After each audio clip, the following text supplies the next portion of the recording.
Assalomu alaykum. Bugun bo'yin og'rig'i yoki migrenning farqi haqida gaplashamiz. Doktor, boshning orqa qismi og'rishi ko'pincha nimadan kelib chiqadi? Bo'yin sohasidan ham kelishi mumkin yoki davleniya pasayib ketishi mumkin. Endi har xil holatlar bo'lishi mumkin. Ya'ni kimnidir davleniyasi pasayib ketsa bo'yin og'riydi. Juda ko'p holatlarda ko'p kuzatganman. Davleniyasi tushganlarni orqa tarafi og'riydi yoki bo'yindagi grija yoki protruzia berishi mumkin. Migren bilan bo'yin umurtqasidan keladigan bosh og'rig'ini qanday farqlash mumkin? Migrenda asosan boshi asosiy qismlari og'riydi. Ya'ni agar migren juda ham chuqurlashib ketgan bo'lsa, ya'ni ildiz otib ketgan bo'lsa, u ko'zni ichigacha ham og'riq berishi mumkin. Bo'yindagi og'riq faqatgina bo'yinga yoki bo'yindagi muammo qanchalik katta kichkinaligiga bog'liq.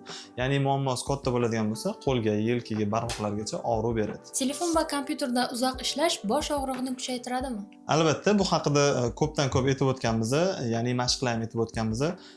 Telefonda, kompyuterda o'tiradiganlar asosan bir xil holatda yoki engashib yoki qiyshayishib o'tirgan holatida u bo'yindagi mushaklarga nagruska beradi yoki tarillashish paydo bo'ladi.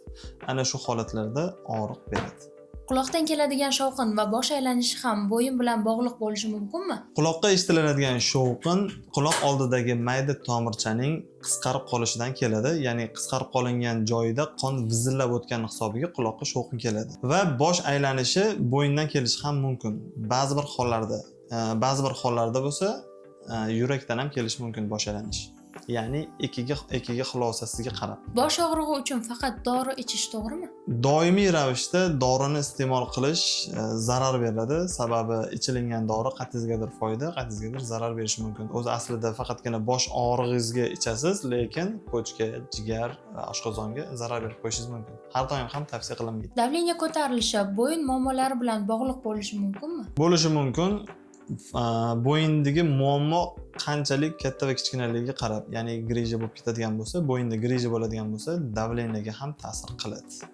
Ensa qismidagi og'riq stress sababli ham paydo bo'ladimi? Stress tufayli nafaqat ensa qismida boshqa bo'g'imlarga ham og'riq berishi mumkin.